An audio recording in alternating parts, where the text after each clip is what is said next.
There was a dark time in my life when I just stopped caring.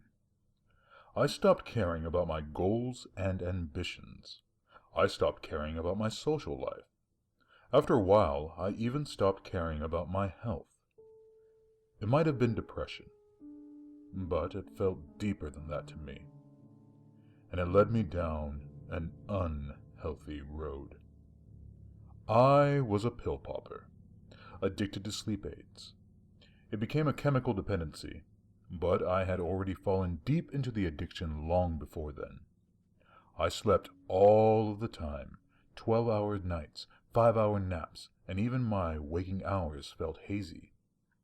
It all became a blur, and it came to a point where I'd find myself looking at the dim light of the sky between naps, unsure if I had woken to daybreak or late evening. I realized that I had a problem, but I didn't care. I was tired of the waking world. I couldn't find a job and was living off the last of my unemployment checks. I had no car, and my friends had more or less gone their separate ways in my life. I was living with my parents, and I couldn't help but dwell on the thought that I was too old to be there. Worse still, they knew I was spiraling beyond the point of no return, and they had stopped trying to help me. It was a wonder they even allowed me to live in their house as long as I had. I only ever found peace from the nagging in my own head in the sweet oblivion of sleep. So I did whatever I could to stay there. I took stronger and stronger pills, more and more of each until they just didn't work like they used to.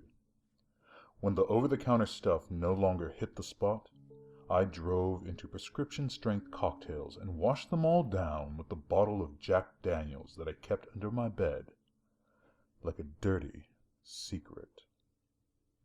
Then, one brief and drowsy stretch of unpleasant daylight, I found what would be my last fix. I forced myself out of bed long enough for a trip to the drugstore to restock the medicine cabinet.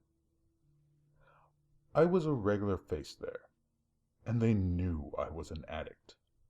But they also knew it wasn't their place to say anything, or worth their time to bother, for that matter.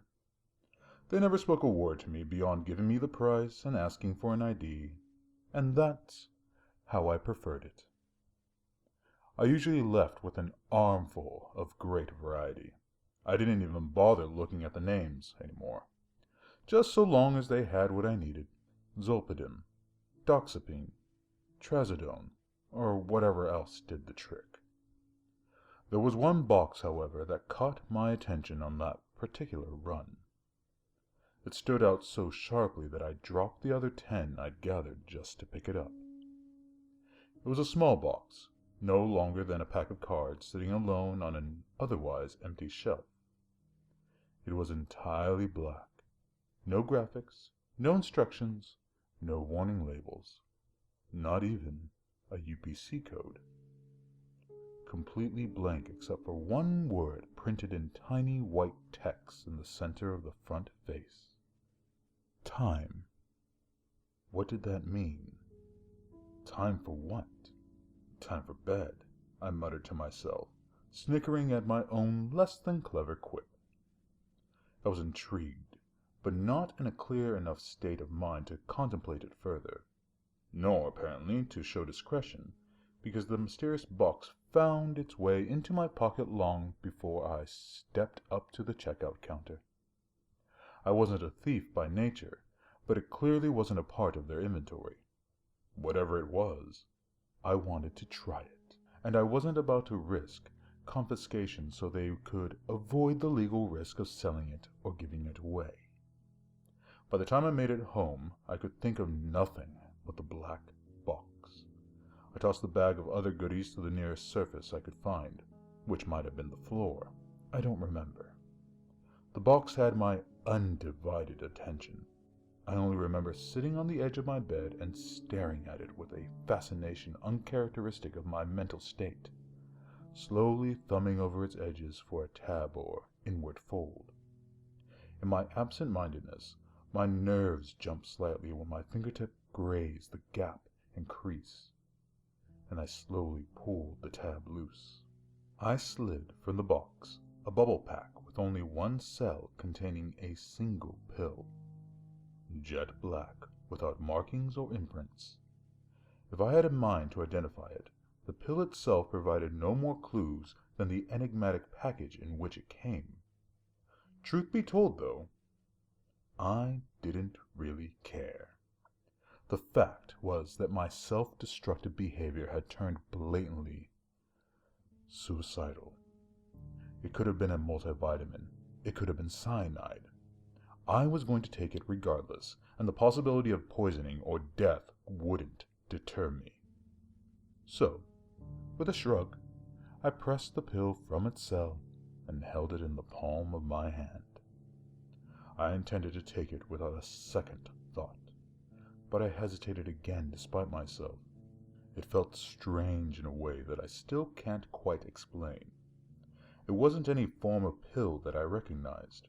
It didn't feel as hard as a tablet, but it wasn't quite as soft as a gel cap. There was no joining point or powder, so it wasn't a capsule. It also felt heavy. It was no larger than a common 200 milligram ibuprofen, but it had the dense weight of a steel ball bearing. In fact, the longer I held it, the more I could feel it pressing into my palm. Its size never changed, and yet I could feel my muscles straining against the burden. I felt it pulling towards the earth, pulling down and away from me. I had to grasp my forearm with my other hand just to keep it upright. But I summoned all of the strength I could muster and tossed it into my mouth. I took it dry, uncomfortable as it was, and submitted myself to whatever would come next. I told myself that I was just tired, just like always. I was hallucinating. It wasn't that the pill was heavy, it was just that I had no strength left in my limbs. I tried to convince myself, even as I felt the pill slide down my throat and into my gut with a punishing gravity, crushing me to the bed. And with that overwhelming weight, it dragged my mind from the light into a darkness deeper than I had ever experienced before. When the addiction first takes hold, you have lucid dreams. They get stranger, make less sense, but they're there. After a while, though, those dreams become bursts of nonsense and timeless nothingness. Before long, you stop dreaming altogether. You just drift in and out of consciousness in motionless complacency, dead to the world, and fine with it. What I experienced after taking the pill did not fit the pattern. I had a sense of clarity that I hadn't felt since long before I picked up the habit, and it was far from timeless. I felt all physical sensation dissolve away, even the glow of light beyond my eyelids, but my mind remained. And yet I could still hear. I could hear the world around me in real time, the whirring of my ceiling fan, the chirp of the birds outside, and our family dog barking at nothing, as she often does. I had fallen away from the world, but I retained a small window of wakefulness through that one sense. And I heard time march by without me. In the first 2 days, I figured that the pill must have put me into a coma. They say the comatose can often hear the world around them, after all. But after hearing no one enter my room to check on me, after no one showed the slightest bit of concern for my absence, I suspected something else. I had no idea what was happening, but I knew I wasn't dreaming. It was as if I had vanished, as if I had ceased to exist except for my disembodied consciousness. Explanations notwithstanding, time pressed on, and I listened. In days, I heard the morning silence as my father left for work and my mother slept in. and I heard the evening conversation and sitcoms. In weeks, I heard the coming and going of visitors, and I heard the dogs whining when the house was empty. In months, I heard complaints of bills and drama with family and friends. I heard time pass as I had come to know it. Then, in years, familiar sounds faded into something else, something troubling. I heard fear and distress in the voices beyond my door, quiet apprehension of something yet to come. I heard panic screams and unrest beyond my walls. I heard explosions both distant and near, wailing and warped car alarms, cracking and shattering, breaking and crumbling, and the roaring of flames. Sounds of destruction, sounds of atrocity, sounds of terror, and then all at once, silence, but for a ghostly whisper of wind. After what I can only guess had been several decades, I finally awoke. With a sharp breath, I opened my eyes to a blurry haze and vertigo. The sensation in my limbs returned with a dull ache and the sharp pinching at my pressure points against a hard, wooden surface. I had awoken in the shallow pit of my waterbed frame, the mattress long since slashed and drained, staring up at my broken and dusty ceiling fan. Slowly, laboriously, I sat up and tried to focus my vision, and my joints felt stiff and frozen with the years I had slept away. As the haze cleared, I took in the sight of a desolate shadow of the world I once knew. All that remained were the broken shambles of my furniture and belongings, my television slumped with a shattered screen atop a pile of splintered boards that used to be my wall unit. My bedside table had been blown by some impact through my closet, and the doors lay in its caved-in wreckage. Even the structure of my bed frame did not survive the disaster. It fell apart under my grip as I tried to climb out, sending me sprawling to the floor with scraped palms atop a coat of stray papers littering the carpet. They crumpled in my grip and under my bare feet as I stood, and I recognized them. They were the torn pages from my book collection. Many lay scattered about and discarded, but most lay in a pile of char and ash left behind from someone's evident attempt at a campfire. Or, for all I knew, maybe they just wished to be rid of the words on the pages themselves. Madness had clearly taken the world while I slept, after all. I hardly had a moment to come to terms with what I saw before I heard my bedroom door rattle and a harsh breeze whistle from beyond. With great hesitation and a sinking feeling in my stomach, I slowly reached for the knob. The ash upon its surface blackened my hand as the decrepit hinges groaned and crunched in protest, and I opened the door to reveal still more devastation. A dry gust of air passed over my skin as I took my first step beyond that threshold and into the ruins of what had once been my home. The hallway had collapsed in a mound of plaster and shattered drywall, impassable except for the living room to my right, or rather, what was left of it. Several of the walls had been all but destroyed, laying in piles of rubble scattered about the scarce patches of dead grass that was once our front lawn. I could see the house across the street, and our neighbors had fared no better. Even those homes of proud and orderly owners had been reduced to silent tombs.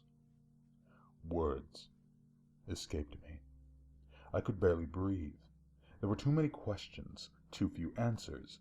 There was no life in this place, this corpse of our former world. I had not taken more than a few steps there, and I already felt that mine was the only consciousness left.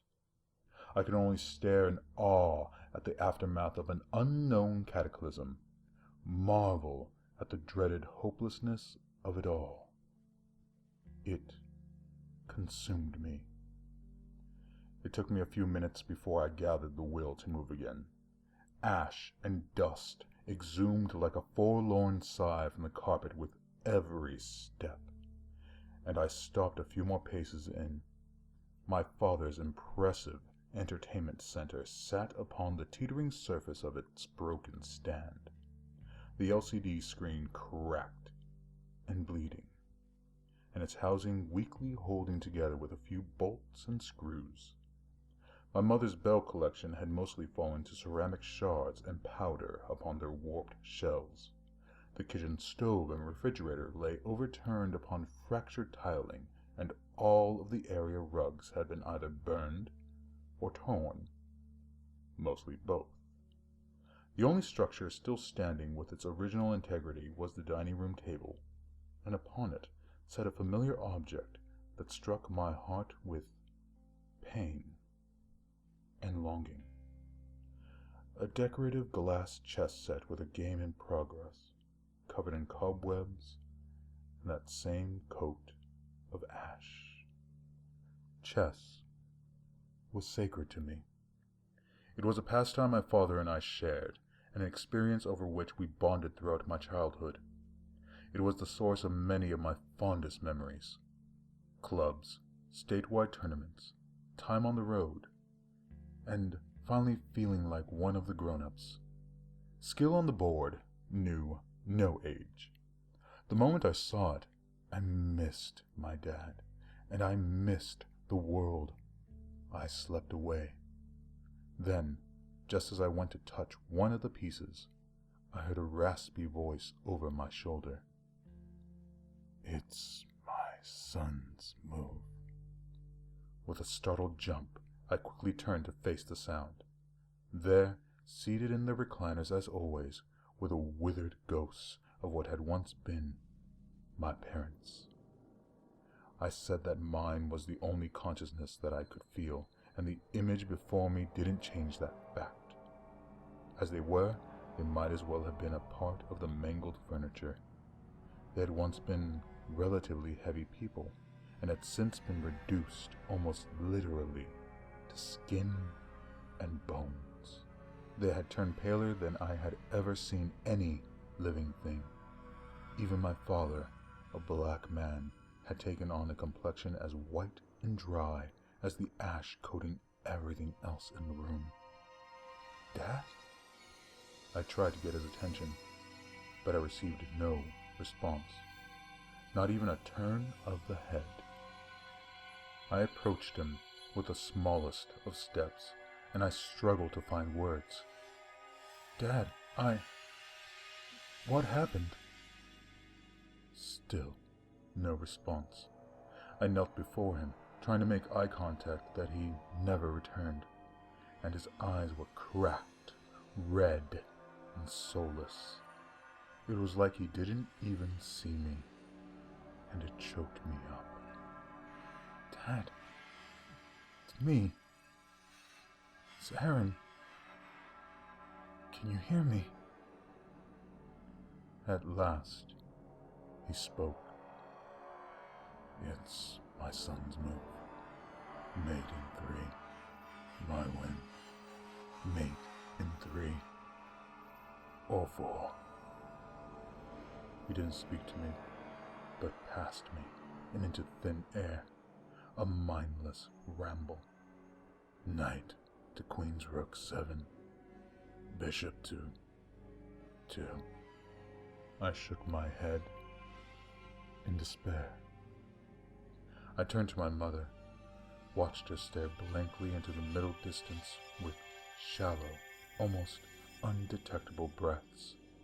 She appeared as a corpse frozen in her final moments, and I'd have considered her as such were it not for the slightest movement of her hand stroking the head of our late family dog, now nothing more than a rotting and matted carcass lying still in her lap. Her eyes were as vacant as my father's, elsewhere and focused on nothing. To her right was a third chair, empty and somehow untouched, but for a prominent cigarette burn on the right arm. It was my chair, the chair in which I would have sat when the disaster struck, the chair in which I should have sat now, thin, pale, and absent of mind like my parents. But I had slept time away, and some horror I would never know took them without me. I had abandoned them, just like I had emotionally abandoned them before all of this took place. I was crushed. It was all just too much to take, and I felt like collapsing to the floor in a fit of tears. But I didn't have the chance. Before I could even let the feeling sink in, I was jarred to my very core by the most horrific, teeth-rattling sound I have ever heard in my life. It's difficult to describe, almost like an air raid siren lowered to the thundering bellow of some colossal beast. I knelt and clutched my head in agony, my palms pressed firmly against my ears in a desperate attempt to block out the noise before it ruptured my skull. It shook the house at the remainder of its foundations, but my parents sat right where they were, seemingly unaffected. At least, at first. When the sound faded off, leaving me with the ringing ears and nauseating dizziness, I watched my father stand from his chair. Although stand isn't really the correct word. It was more like something unseen jerked him up from the chair by his shoulders like a marionette, clattering against gravity, head lolling, back arching, and joints loose and wavering. He stood shakily on barely functioning legs, completely unaware of himself, and shambled for the door at the beckoning of that horrible call. My mother never moved an inch, never so much as spared him a glance, and all the while he never stopped rambling to himself about the game that we would never finish. Mate in 3. I followed him as I wandered into the street, yelling after him to no avail. I stood in front of him several times trying to block his path, but he simply walked around me. He looked past me with eyes focused on a single point in the distance, and he continued to mumble to himself, "Mate in 3, knight to Queen's Rook 7. I wanted to hold him in place, to hug him tightly and never let go, but I refrained from touching him in fear that his fragile form might collapse into dust.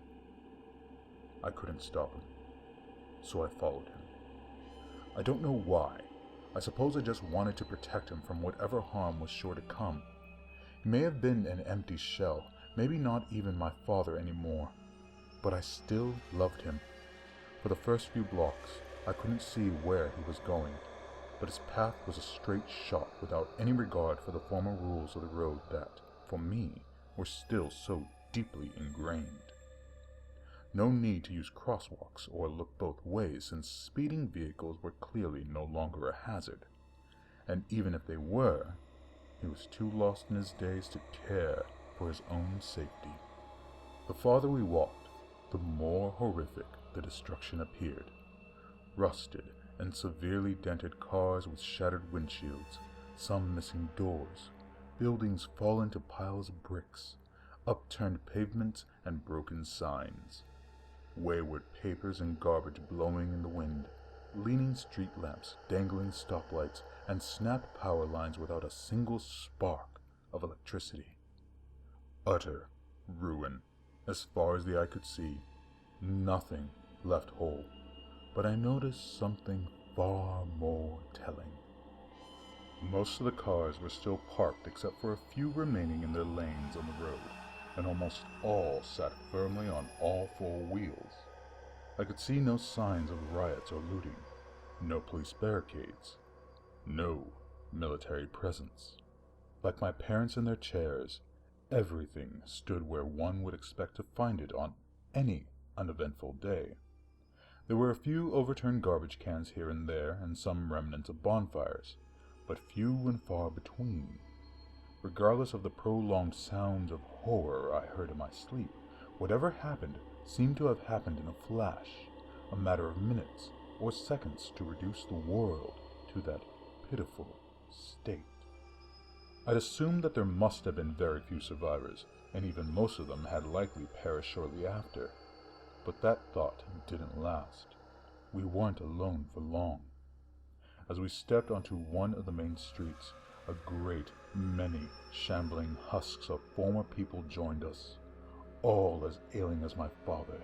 They emerged from neighboring alleyways, crawled from within ruined cars, and wandered from the few remaining structures still sound enough to house them. All of them mindlessly hobbled towards the same point on the horizon, a point that I could now clearly see down a stretch of empty road. Suspended in mid-air, at a considerable height, a massive, black, bell-shaped edifice loomed over a great fissure in the earth in the slowly nearing distance. From that fissure roared a tower of intense fire, and the smoke rose and vanished into the bell's vast hollow. The towering bell reflected no light, even that of the flames licking the air beneath it, and it almost appeared as a gaping hole in the sky. Yet I could see brief glimpses of something akin to starlight in the depths of its darkness, something rhythmic and mechanical, something designed.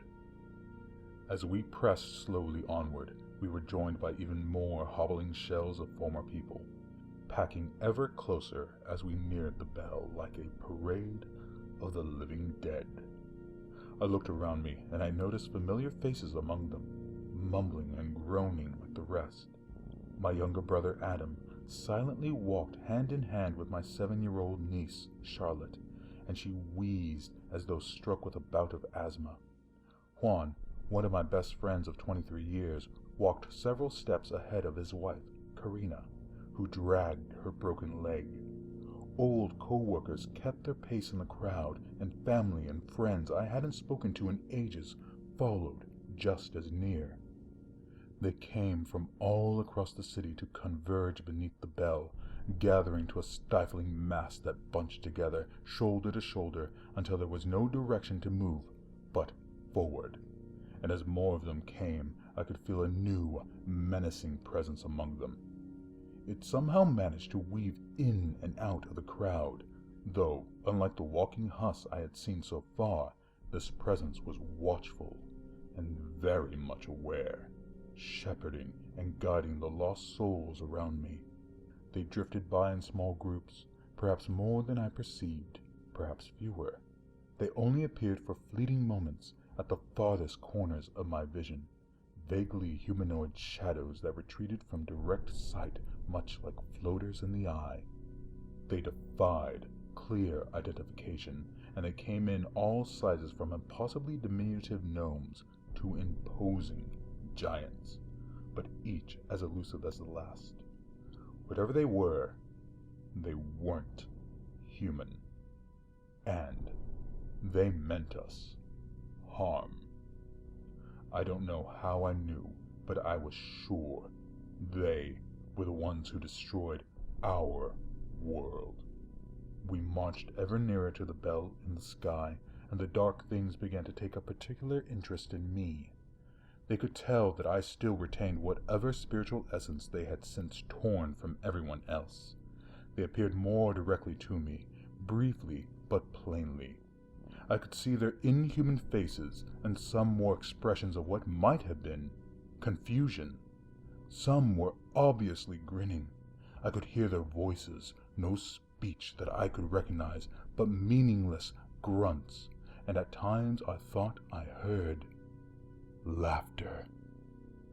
I fascinated them, but they never attacked me. In fact, they hardly even approached me. They watched me from a distance, as if anticipating some reaction to whatever horror I steadily approached alongside the rest of the cattle. Soon, as we took our final steps towards the bell, I understood their sadistic fascination. With the cruelty of morally underdeveloped children, They were watching an ant skitter about beneath a magnifying glass as it fled from the scorching light. I had unconsciously expected the gathering to come to a halt just short of the fire pit and await whatever had called them. But they didn't. They walked willingly into the flames like lemmings, snuffing out their own lives without hesitation at the horrible call of the keepers of the Black Bell. They came in turns, came on command to their mass suicide. And now the crowd had grown so thick and tightly packed I could not run to save myself. They marched towards the flames despite me, and each step they took forced me closer to sharing their fate. I was less than 50 feet away now. The raging heat relentlessly lashed at my face until my skin felt as though it could melt away. I cried out to my loved ones in the crowd, begging for them to stop, to turn around and flee to safety, but still they continued to march. Each body hurled into the fire, vaporized in an instant, each releasing an explosive stench of burnt hair and flesh, and their ashes rose obediently into the compelling hollow of the bell. The dense cloud of the burning dead stung my eyes and fogged them with blackness. The crackling roar of the flames grew ferocious, and the laughter of the dark things grew louder in my ear and in my head with every passing second. I closed my eyes only for a moment before I found myself in the next row of sacrifices to the bell in the sky, and my father took his final meandering steps in to the burning pit. I grabbed his arm and shouted after him, screaming anything I could to stop him. I told him I loved him, begged him not to leave me, told him I was sorry for what I had become, sorry that I had abandoned him, Mom, and everyone else. But it was too late. His arm slid from my grip, and even as he tumbled into the flames, he never once stopped mumbling his certainty of a victory that would never come. Knight to Queen's Rook 7, mate in 3. I screamed in horror and anguish as he vanished in a white flare, and his ashes followed the rest into the gaping hollow of the bell. Then, against my most stubborn resistance, against my wails of terrified protest, my turn came next.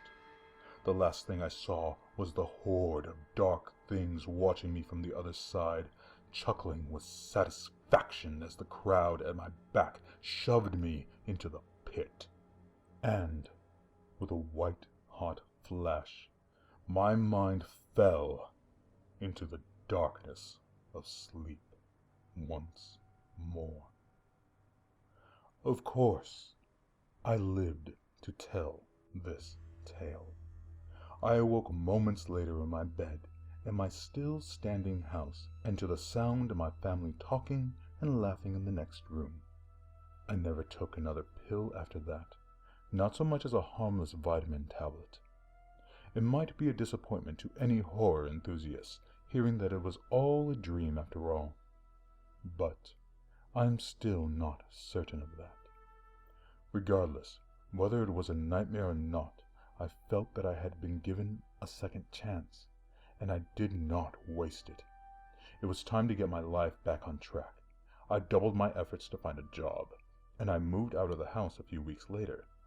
I forced myself into the outside world, reconnecting with old friends, even managed to prove my cynicism wrong and find myself a girlfriend.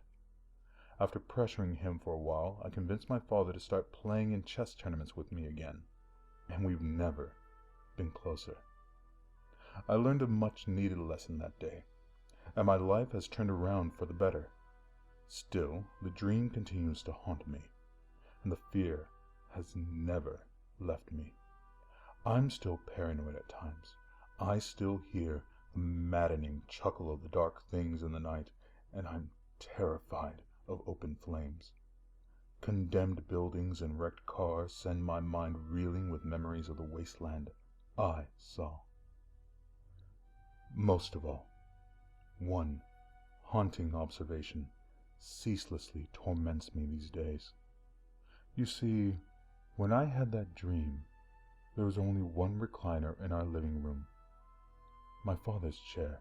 My mother and I usually sat on a small couch. However, when I visited my parents not long ago, I found that they had replaced the couch with 2 more recliners. The empty chair, my chair, matches the room perfectly, except for one imperfection: a familiar cigarette burn on its right arm.